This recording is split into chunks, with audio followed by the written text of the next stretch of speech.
Good afternoon. My name is Eli. Can you please tell me your full name? My name is Rae Chelle de la Cruz. Okay, and what should I call you? I go by the name Rachel. Okay, Rachel, now in this first part, I'd like to ask you some questions about yourself. Let's talk about the town or city where you live.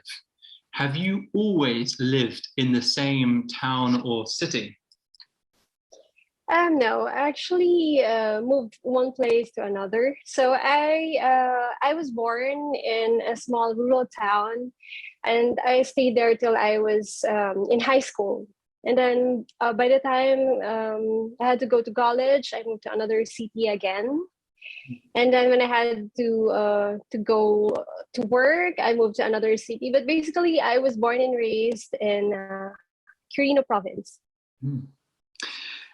What do you like about the city that you currently live in?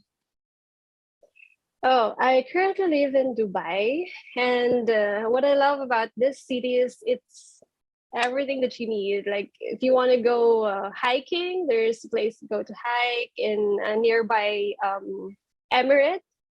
And then if you wanted to go to malls, there's so many malls in Dubai. I think it's the center of all shopping malls in the world. And then if you want to just have some quiet time, there's also the desert and some, you can go for camping. So everything is here and everything is very accessible. That's what I love about my city. Would you like to always live in this city? No, because I've mentioned a while ago, I was born and raised in a small town. So I am always a rural type of girl. And I always wanted to be also in just a quiet little town outside the city, because I believe it's cheaper to live outside the city. Mhm. Let's move on. Let's talk about singers. Do you have a favorite singer? I do have a lot, but for me to say favorite, I have a lot of favorite singers actually. It doesn't count as favorite if you have a lot, but um, I always love the music of Lainey. It's three um, a three-member band, and they just started off from SoundCloud, and then eventually they moved on to the bigger crowd, and now they started playing in different cities. Hmm. Have you ever been to a live concert to see a singer? I wish I wish I did. My cousin has gone to like twice of their concert, but since they have never gone to Dubai, and then they did go to Philippines, but at that time I was already in Dubai, so I never got the chance to see them. Are singers from other countries popular where you live? Yes, they do. Actually, BTS is very popular here, and also K-pop. It's a huge thing everywhere. So here also, if you could go to the Billboard top 10 songs in Dubai, there's also a lot of international songs that are in. Mhm. Would you like to be a famous singer? It's like a kid's dream for me. Yeah, it could be because I did try singing when I was a kid, but it's up until there. Let's move on. Let's talk about gifts. Are there any special gifts in your country that people give to others? Um, yeah, we do have some special gifts. It's more like a native, like the native cloths, native foods. It's what you give. Let's see, when you go to Philippines for vacation, and then you go back to Dubai, for example, like me, we often bring those dried fruits like dried mangoes, and then different abaca products. So it's more of like ethnic that stuffs that we give to other people whenever we come home from Philippines. Are there any gifts you have received that were especially important to you? Yes, yeah. I had once received a gift from my mom, and it's not simple. It's just when I was a kid, we often believe in how do you call that? There we do believe that there is like Secret Santa. So Mhm. when I was a kid, my mom used to sneak some some bags in our room, and then when we go to our room, she will just say, maybe it's the Santa who gave it. So until now, I can still recall that secret gift that she gave me, and for me, it's one of the most memorable gifts that I got. And what was the gift? It's a bag. It's a bag. Me and my brother, we got each other's a new set of bag because I think it was near the start of the school year. Now, Rachel, in this next part, I'm going to give you a topic and I'd like you to talk about it for 1 to 2 minutes. Before you talk, you'll have 1 minute to think about what you're going to say and you can make some notes if you wish. Do you understand? Sure.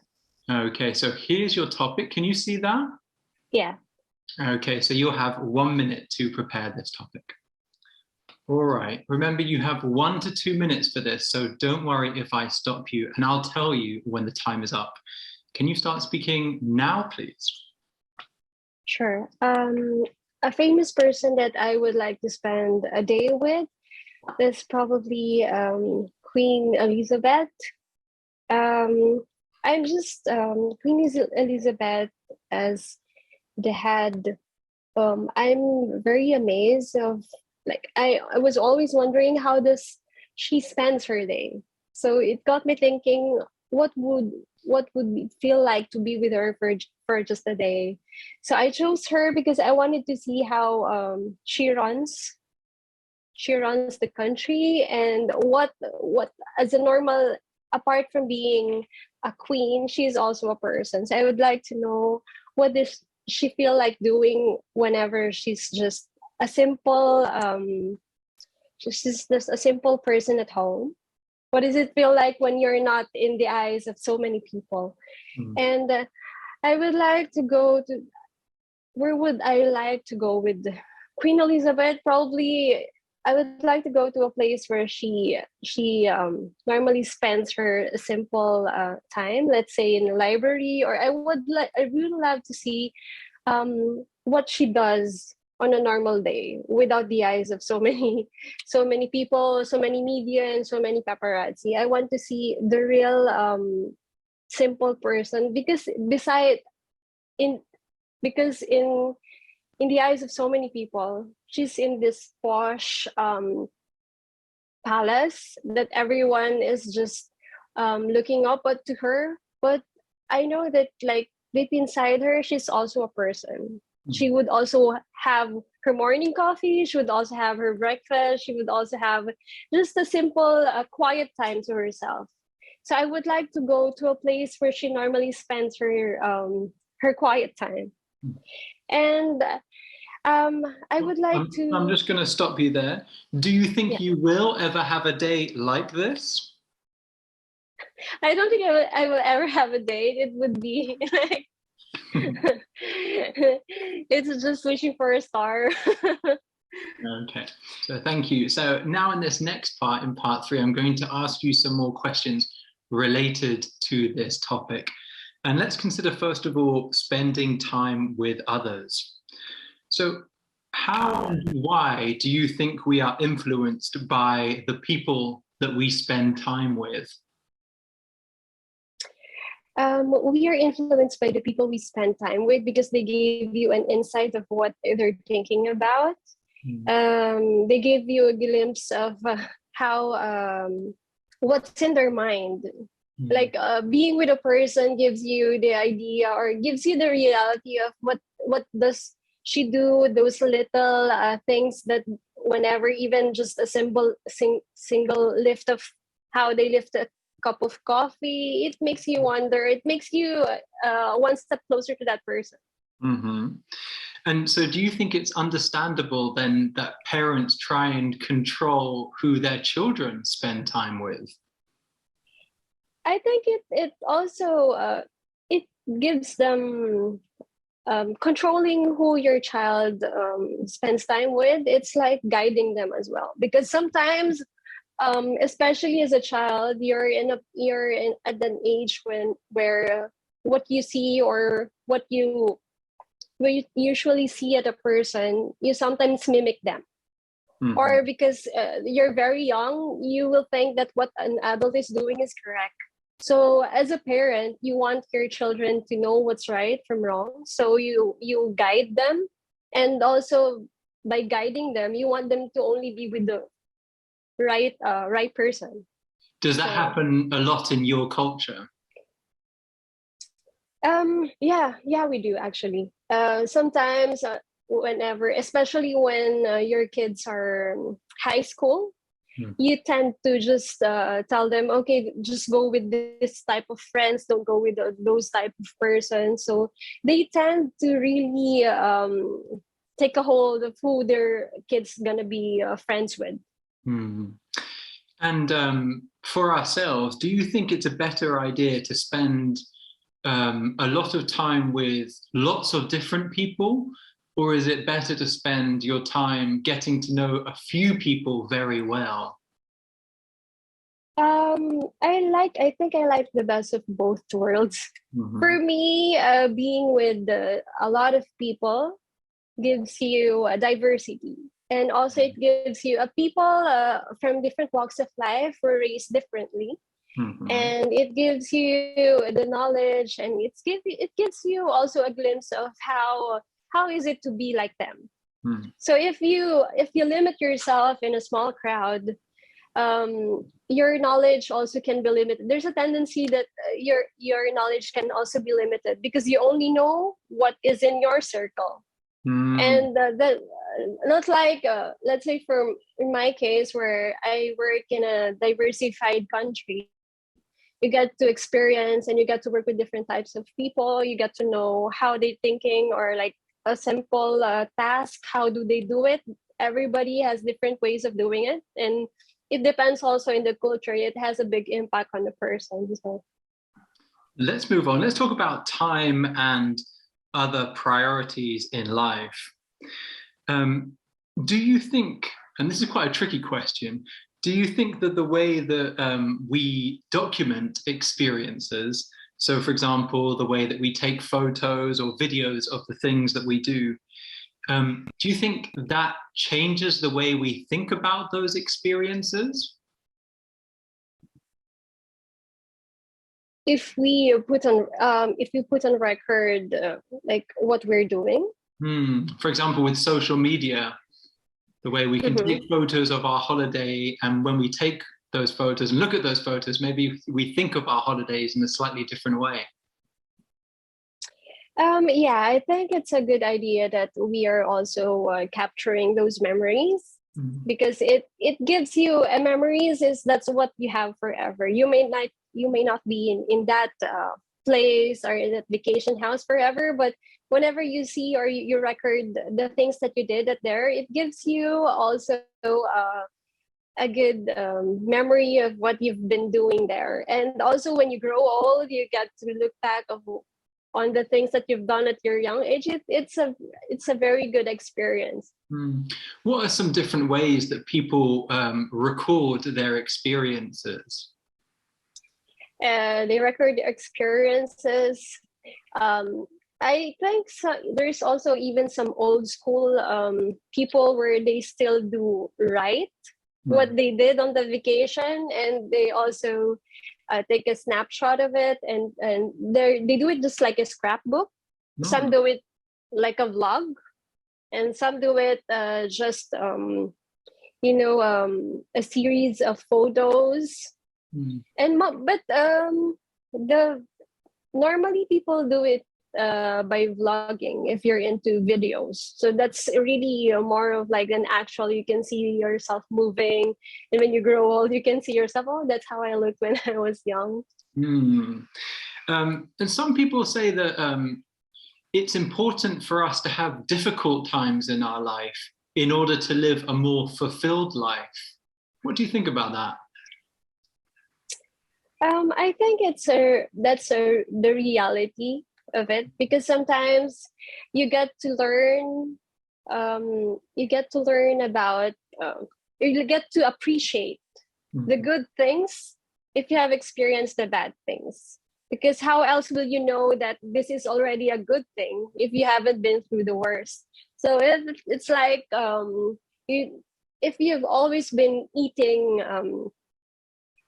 a ripe banana, like a super ripe banana, and you've always thought that, okay, this is what a banana is, and you haven't tried what it what a real banana is like, then you're just contented with what you have. So I believe that you have to experience the bad things, or you have to have a glimpse of what it is from the other side to experience, or so you could weigh in what is good and what is bad, and what is satisfying and what is not. Thank you very much. That is the end of the speaking test. So, how did it feel? I don't know. In my this speaking test where you have to, honestly, for my question, which famous person you want to spend your day with, I never got the chance to have my pen and paper with me. So normally in a speaking test, you have to write it, right? And then just put some bullet points and list down what do you want to say in preparation for your 1 minute speaking. But at that time, everything is just in my head.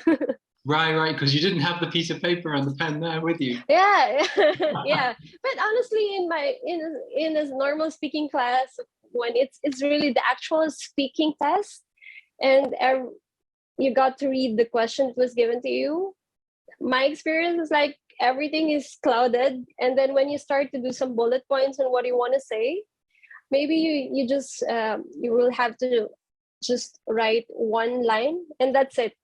It's already your time's up for preparation. Yeah, because 1 minute actually is no time at all to prepare for a 2-minute speech. Yeah.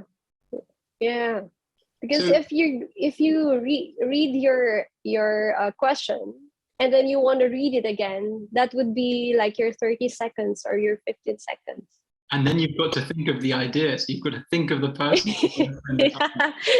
Yeah. And then that takes about 20 seconds. So you've just got 10 seconds left to write one sentence. Yeah.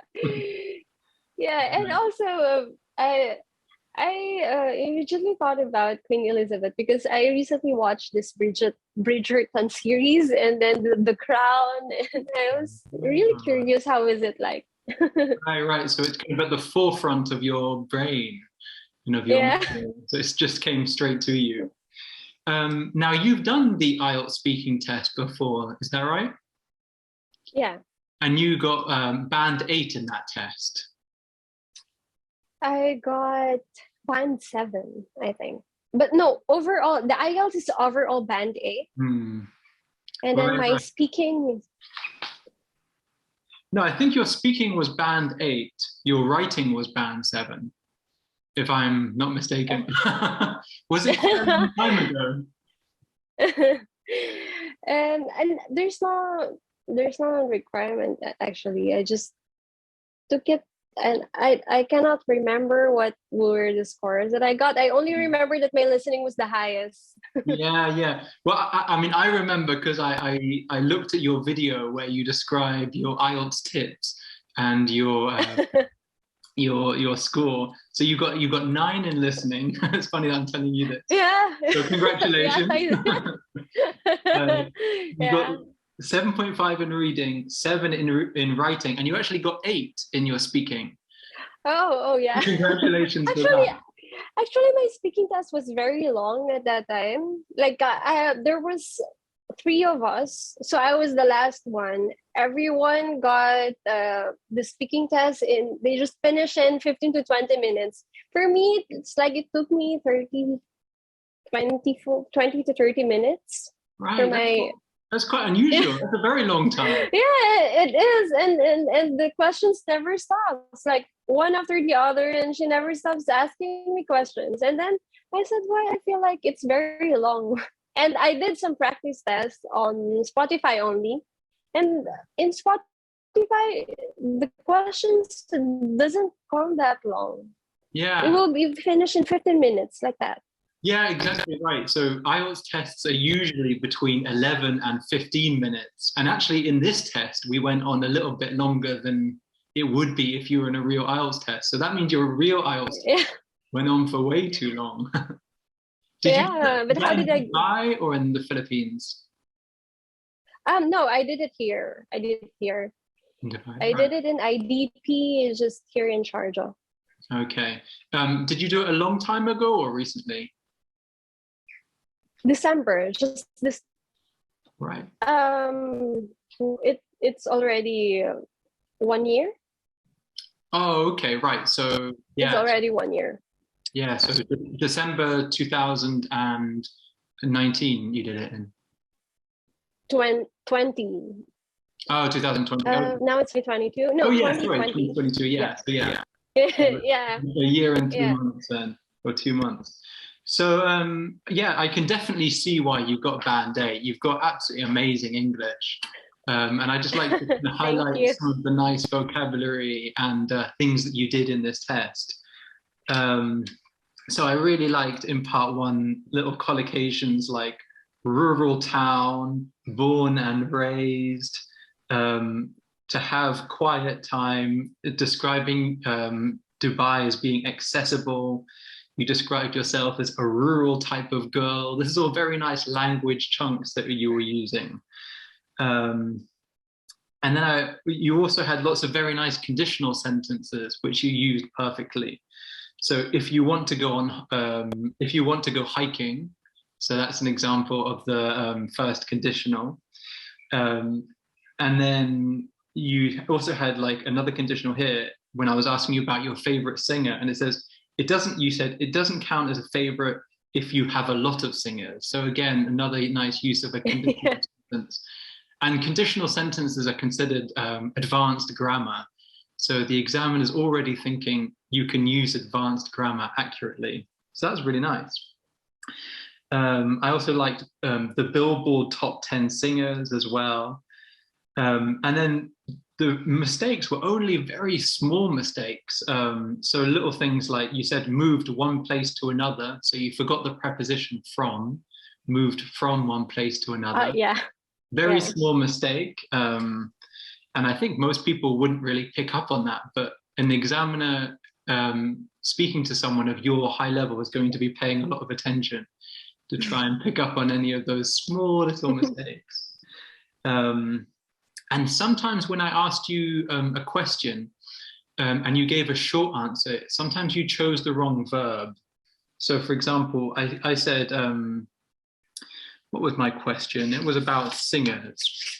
So I said, have you ever been to a live concert to see a singer?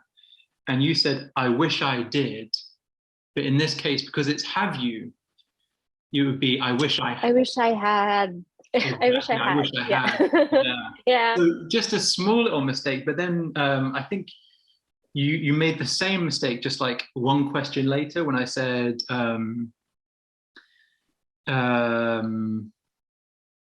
yes, are singers from other countries popular where you live? And you said, yes, they do.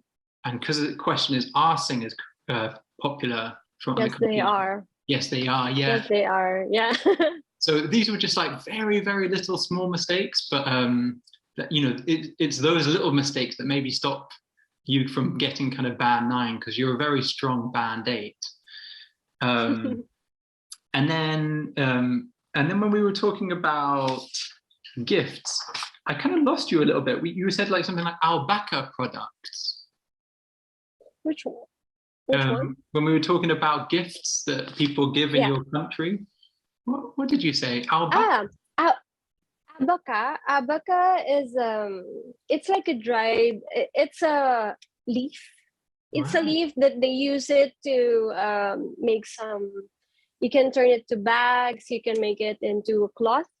The national costume is they turn it into this abaca is like it's a very huge leaf, and then they just dried it up and turn it into different stuffs like bags, clothes.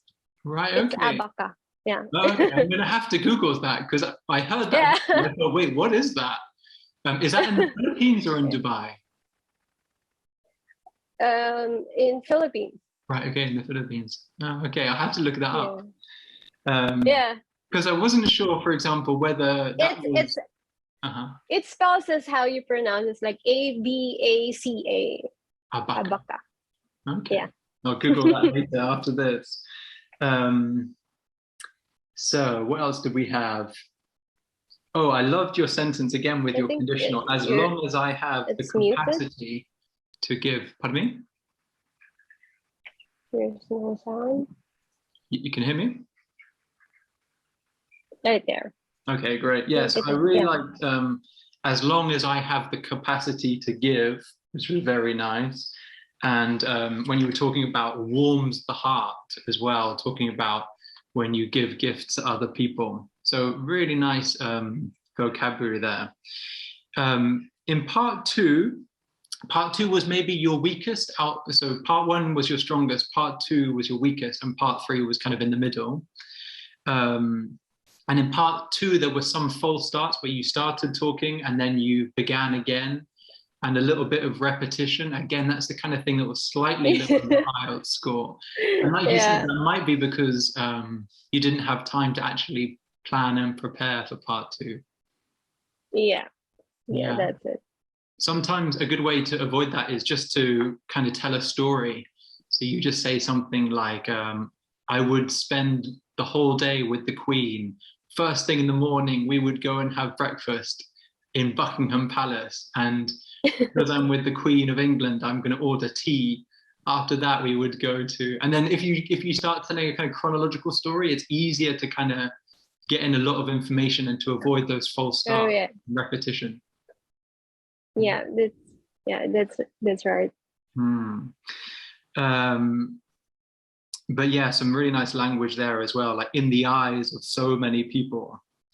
And I liked as well, you said, I wanted to see how she runs the country, but there was just a little bit of hesitation there. You said, I want to see how she runs.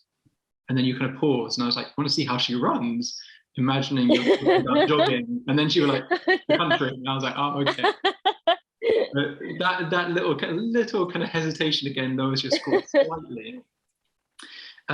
Number three in part three was very nice. We had phrases like insight into their mind, guiding your children to mimic, very nice language, tend to, I love this phrase as well, best of both worlds, um, diversity, different walks of life is a very nice idiom, very, very powerful. You wanted to have a glimpse of how they something. So to use glimpse like that is very nice. And talking about the circle that you live in, about old school people who like to use scrapbooks. And I really, really, really liked the example of the banana that you used to highlight how some people don't really know what they don't know in life. So Yeah. using an example is a great way to get a higher score for your IELTS speaking. So very, very nice. Now, before you go, do you have time for me to ask you some questions just about learning English in general and some of your tips for IELTS preparation? Sure, sure. Okay. So I watched your video, which was absolutely wonderful, and I'll put a link to that below this video.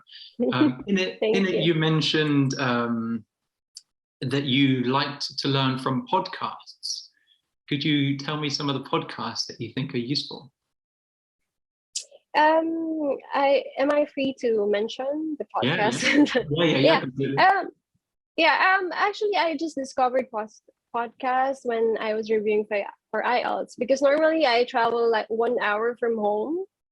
So I just listen to, I use Spotify, by the way. So I used to listen to Spotify and music. I download music and just listen through it all throughout my travel. And then came through. I just suddenly searched IELTS with no intention. I got curious. So is there an IELTS in Spotify? And then when I click it, I saw so many IELTS, and then there are like 1 minute podcast, a 1 minute listening tools, but I don't really find it helpful. So I searched for 35 minutes, 15 minutes like that. And then I came across Ben Worthington. Ben Worthington's podcast helped me a lot on my listening skills. Not only on the listening, Ben Worthington's podcast also has a practice test on speaking. So he will ask you questions in the podcast, and then there will be there will be a moment where he gives you the chance to answer.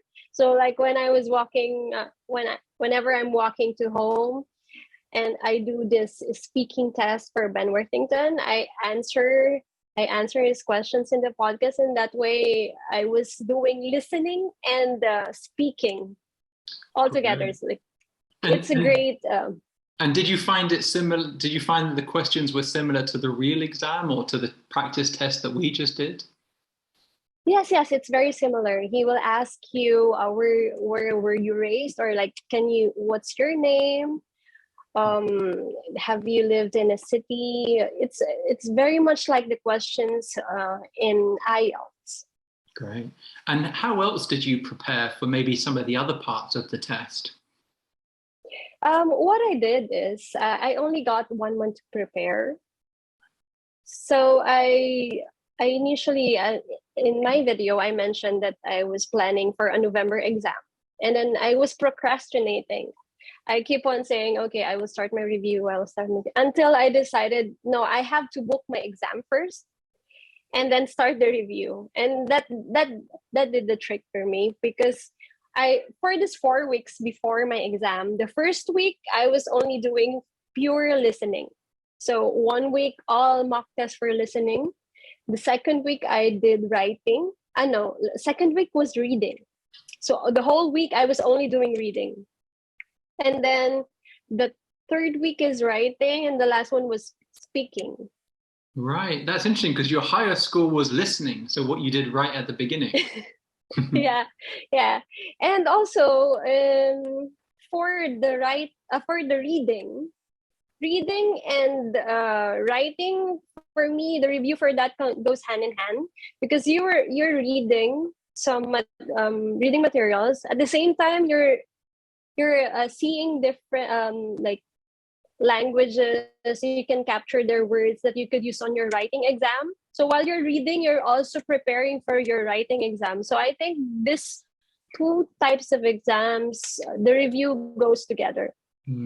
So listening and speaking goes hand in hand, and then writing and reading is together. Some teachers call that the receptive and productive skills.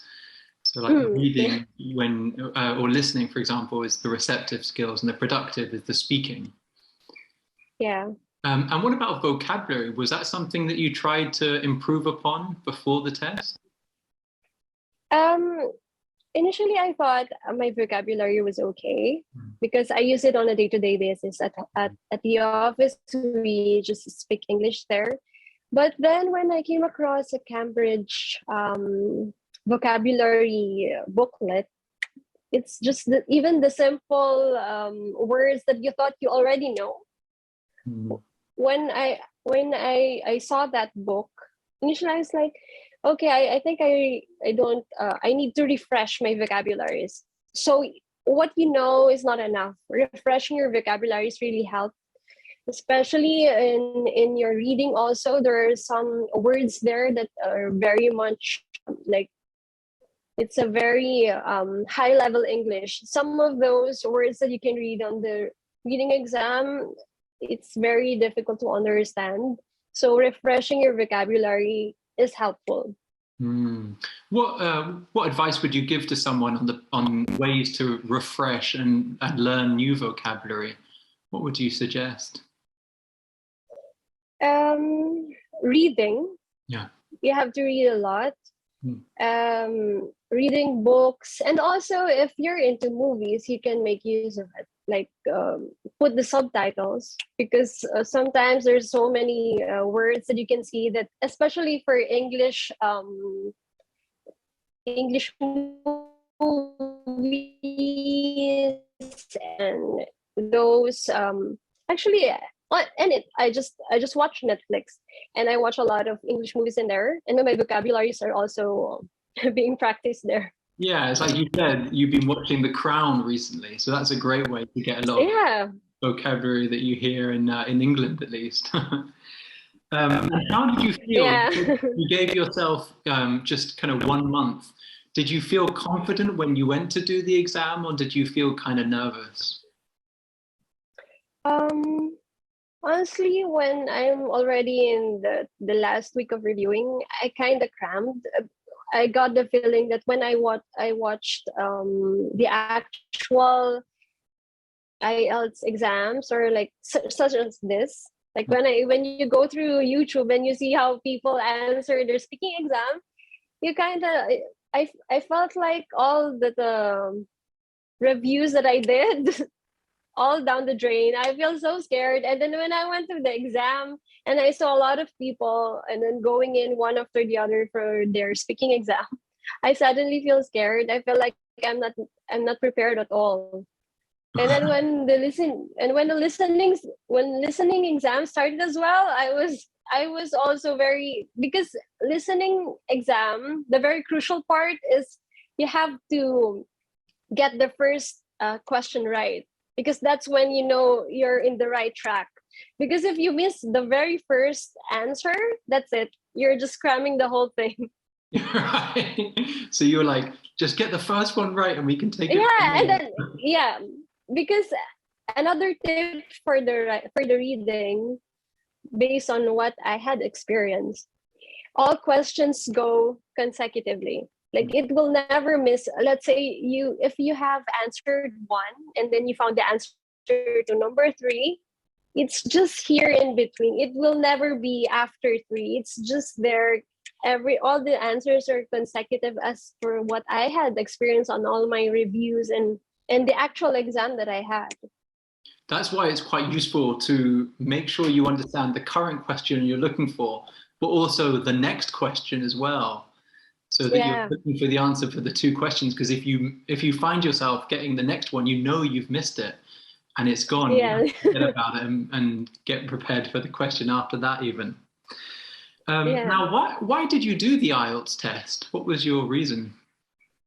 And the main reason I did IELTS was we wanted to move to Canada. Mm. So when I was browsing what are the requirements in creating an account for Canadian immigration, the basic requirements are IELTS and educational assessment. Mm. So I first did educational assessment because that takes time and expiration is longer. And then IELTS is valid for 2 years only. Yeah. So that's the main reason why for immigration. So do you think well, I hope you'll be moving to Canada quite soon then? Well, within the next 2 years? I hope so. I hope before my IELTS expires, I can, because I only have like 1 year left for my IELTS exam validity. Otherwise, I'll have to take the exam again. How would you feel about taking the exam again? Um, I felt like I need to I need to have a higher score. That that's my Well, goal. overall, band 8 is pretty damn impressive. Thank you. Yeah. So any last tips or strategies or anything that you would like to share with the people watching this? Actually, what a lot of people say, you will never be ready. You will never be ready. Like you will be, you'll take a lot of time in reviewing, but when the time comes, you will feel you're not yet ready. So that's what they say, you will never be ready. But my very, very tip is that just focus one thing at a time. Because if you're cramming and you're like, okay, I haven't reviewed for writing, I haven't reviewed for reading, just take one topic at a time, or like one exam at a time. That's how you can smoothly prepare yourself for IELTS. And if you see yourself, you have to assess first. Like you have to assess yourself. So which type of exam am I? Which type of exam is the weakest for me? Like I'm weakest in, let's say your weakest point is listening. You could probably take much longer time in there, because individually we learn differently. Like some might learn faster than the others. So my tip is just focus one topic at a time, and which topic is harder for you, take longer time in there, and probably make that the first type of exam you have to prepare. So if you're more into listening, spend more time into listening, so you can probably prepare yourself for that, and then the rest will follow. I think that makes a lot of sense. Work your weaknesses. Yeah, work your weaknesses. Yeah. Great. Okay. Thank you very much for coming on and sharing your tips and doing the practice speaking test with me. Thank you, Ali. Thanks for having me. Thank you.